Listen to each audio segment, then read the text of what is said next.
او کوم کس چې قرباني کوي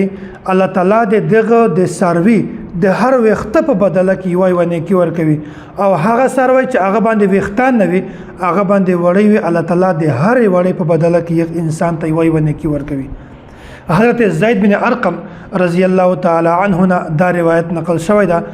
وای صحابه کرام په رسول الله صلی الله علیه وسلم دا تپوس کو دا سوال به کو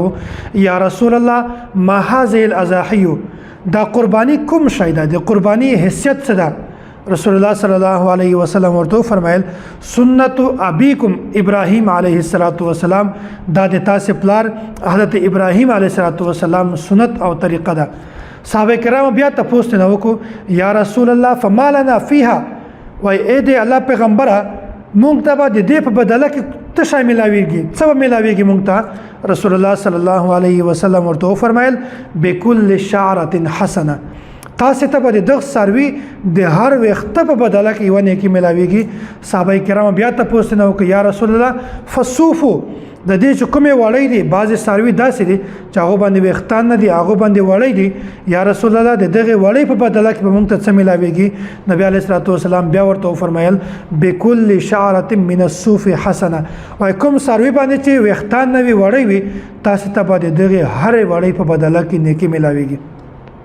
نو څومره غټ فضیلت الله رسول بیان کړی دا